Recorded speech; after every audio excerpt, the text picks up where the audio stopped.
Hi everybody and welcome to Heel Heat. My name is George Coles, and on this episode we're doing It Came From the Network. Topic for this It Came From the Network, Suburban Commando. As you may have seen on my last It Came From the Network, for the month of January, we're going to look at stuff in the career of Hulk Hogan, basically somewhat celebrating Hulkamania, mostly because 40 years ago this month, Hulk Hogan won the WWF Championship from the Iron Sheik, thus really jump-starting the movement, which according to WWE started at that point, but it was already going on. Again, just one of those things where they fudge the narrative a bit. If you're not familiar with Suburban Commando, it's one of the early 90s movies where Hulk Hogan was trying to go and be an action star. He had already done No Holds Barred. He had already been in Rocky III, which helped propel him into stardom in the first place. This was kind of a more family/sci-fi action movie.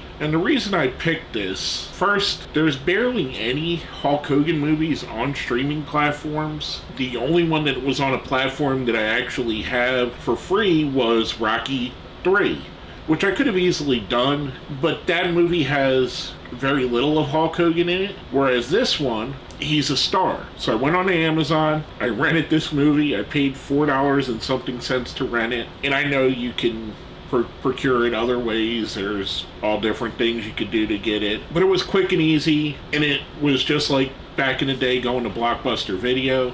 So that's what I did. If you haven't seen any of my videos before, I do grade everything on a 1 to 5 scale.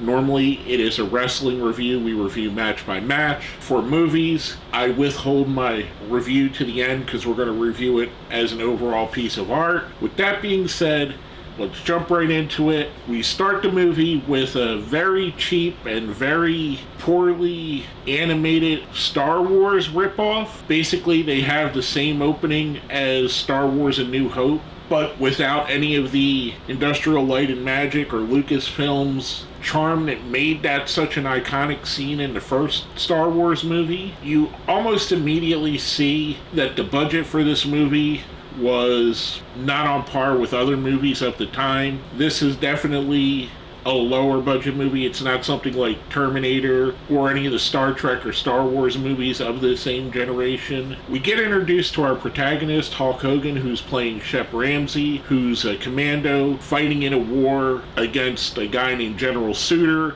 who's out to control the universe. Ramsey has tracked down Suter's spaceship. Suter has kidnapped the President Hashima.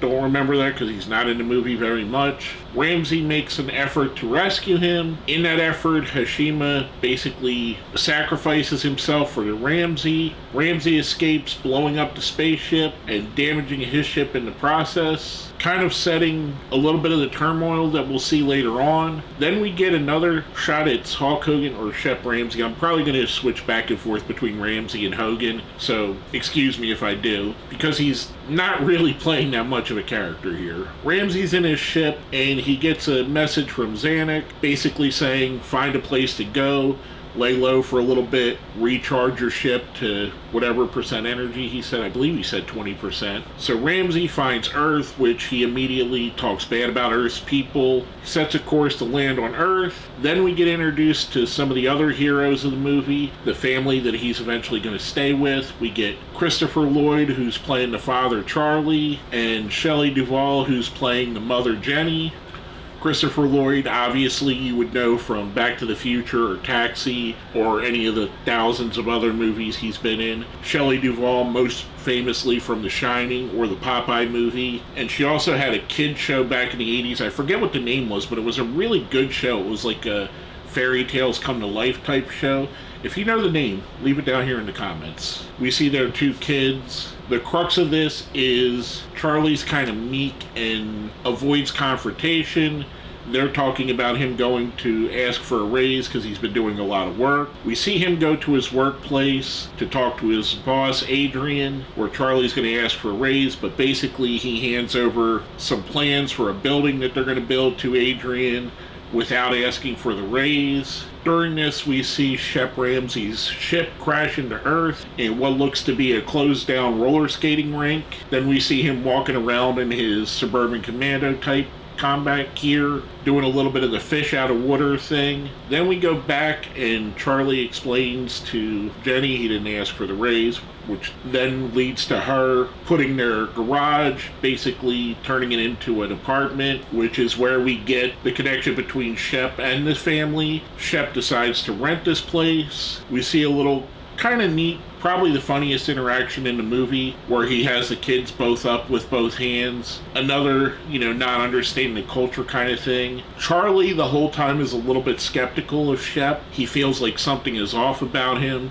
So we see him sneak into the apartment and find some of the guns. He shoots one of the guns off. That immediately alerts some bounty hunters, which we're kind of told are devout followers of General Suter. This is where we get to see The Undertaker make his debut, or Mark Calloway, I guess, because he actually made this movie before he was The Undertaker, but it came out after he became The Undertaker, if that makes sense to you. They get alerted with the gun going off of the signature of the gun, so they kind of know where to look for Shep. Then we get a little bit of another more fish out of water type situations. Jenny's watching a TV talk show with Marsha Warfield, which is doing scream therapy, so she's screaming. Shep thinks she's not safe, so he goes into protect mode. You get some awkward things here. There's an awkward confrontation with him and the mailman. After we see the boy of the family, I believe his name was Mark, he's playing with some kids skateboarding. Shep sees the kids ask him to try skateboarding, and he immediately falls on his back, takes a back bump, which is kind of funny because knowing what you know about Hulk Hogan, how many times does he take a clean bump for somebody, and here he's doing it for some little kids in a skateboard? Then we see him meet Colonel Dusty, who's the neighbor, which I wish they had more of this character in here. He's played as a World War II veteran who's basically the observer kind of guy. He's only in the movie a couple times, but his character really could have added to that dynamic of Shep understanding humans more, because here's a guy that's similar to him. We then see Charlie's coming home. He runs into a situation much like he did earlier in the movie, where there's some funny cars that are blocking his driveway. He has neighbors that are pretty much being bullies to him. Earlier in the movie, they made him go across the street. Shep sees this, so he picks up and moves one of the funny cars, and then has a little confrontation with the neighbors. They basically threaten him, and he says, "What are you going to do? Beat me up, blah, blah, blah." They say, "No, we'll sue you." Kind of another funny little bit. I did chuckle at that. It was a little bit off of what I was expecting there. Then we see a Camaro, which this all harkens back to the initial time we seen Charlie in the movie. There's this Camaro that's darting through the neighborhood. This time, that Camaro is on a collision course with Mark. So again, Shep being Shep, he dives, protects Mark, gets him out of the way of the Camaro. The Camaro speeds on, keeps going.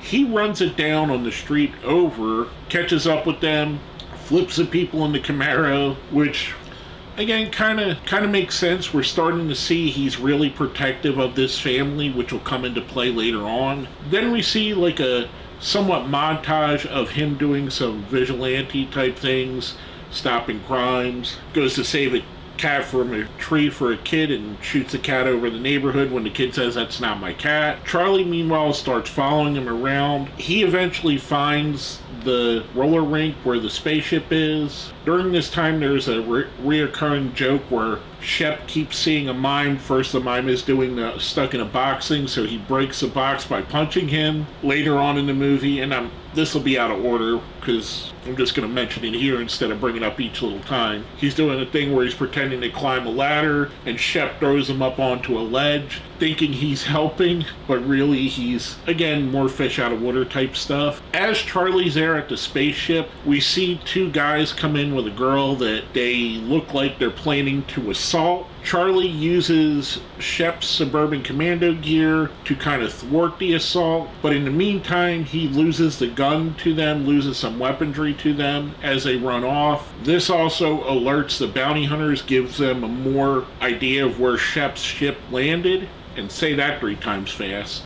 We get more of the fish out of water type stuff, which I think they thought was going to be funnier to the movie than it was, or maybe they just needed some filler to fill out time on this. Shep confronts Charlie about the gear. He's at Charlie's workplace. This is the first time we see Shep interact with the secretary, who see more of later. Charlie kind of tells him what happens with the two guys. They go to track the weaponry down. They find the two thugs from earlier are using it to rob a bank. They go there to thwart the robbery. They had used a freeze gun of some sort to freeze all the people there. This is where it starts getting a little bit Batman 60s campy type thing, or Three Stooges type campiness in it, which is not necessarily a bad thing.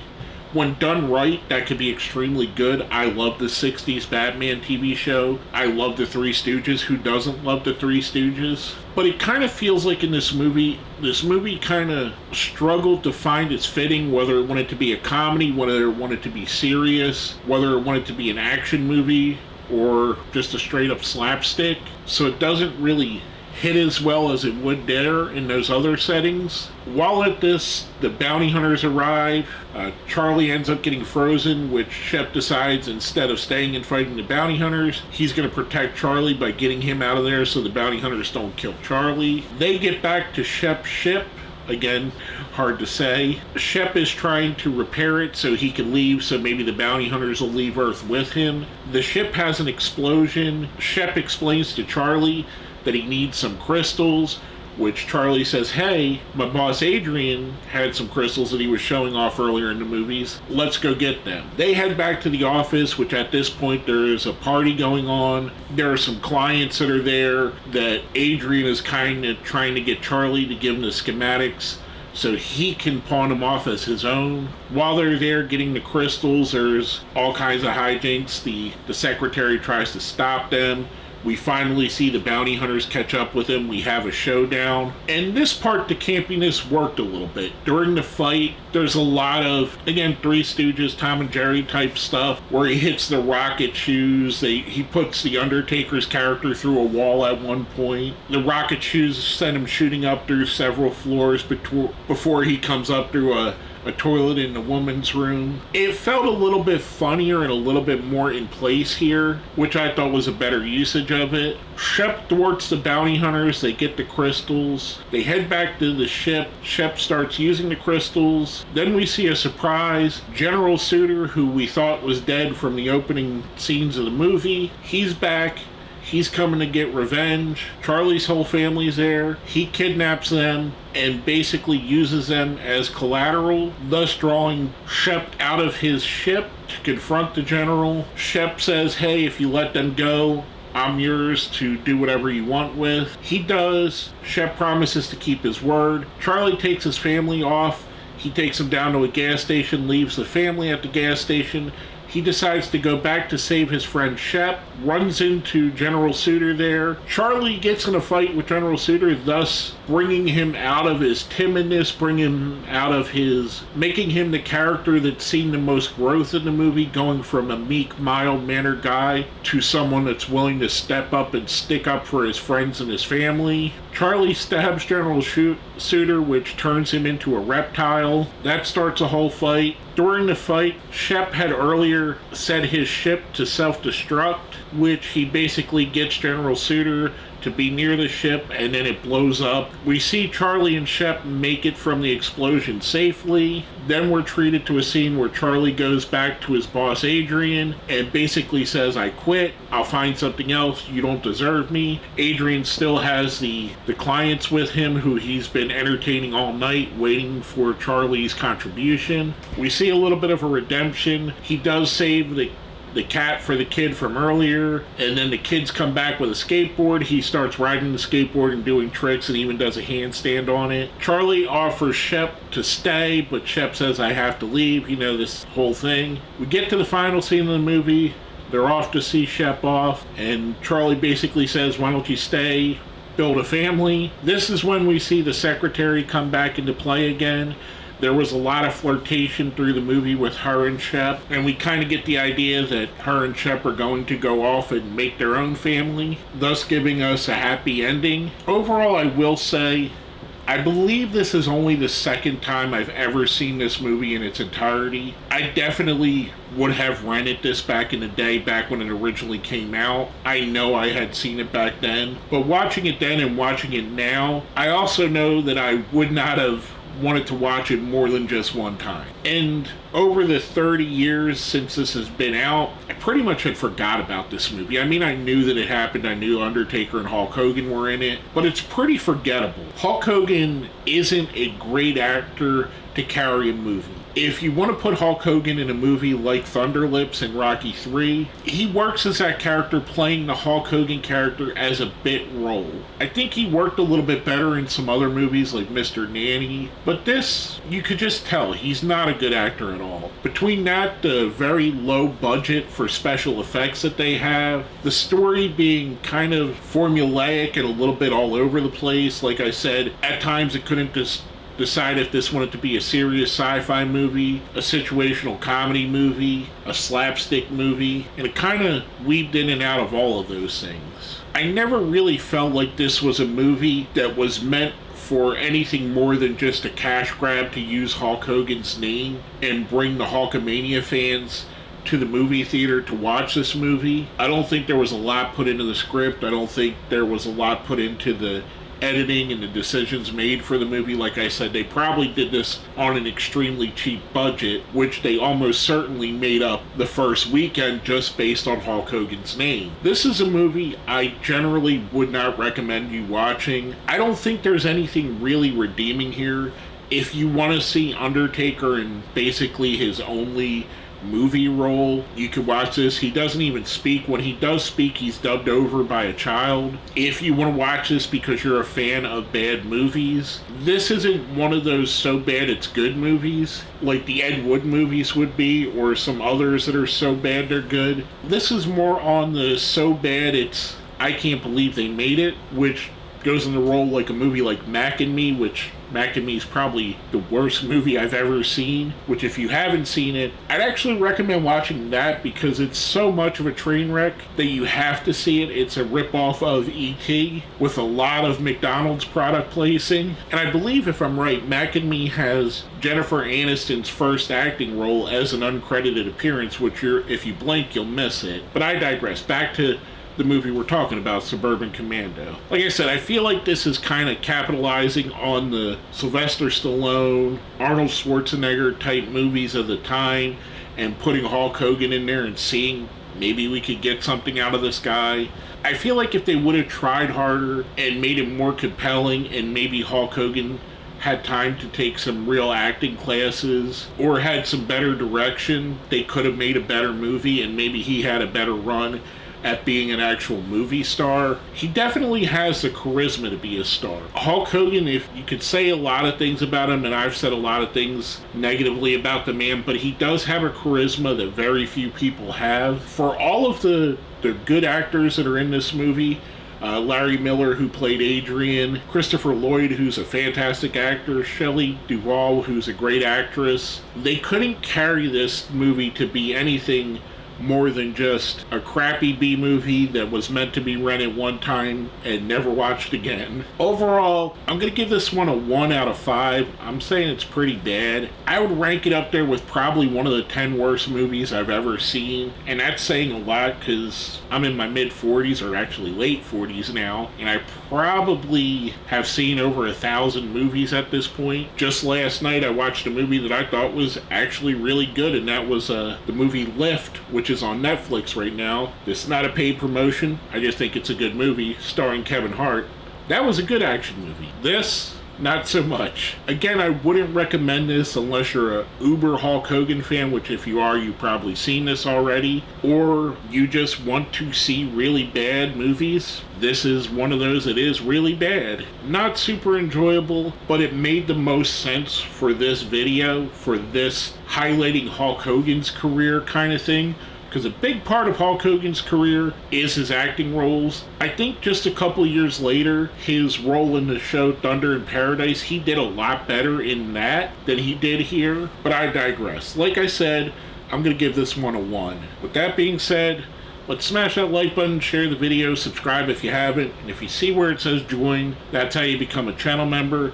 Becoming a channel member definitely helps me out, helps me to build and grow the channel. And if you made it here to the end, let me know in the comments what you think is the worst movie you've ever seen. Put it down here. I'll be interacting with you guys. If I've seen it, I'll tell you what my opinion of it is. If I've not, maybe I'll search it out and watch it. But again, let me know what the worst movie you ever seen was down here. With all that being said, my name is George Coles, and this has been another It Came From the Network.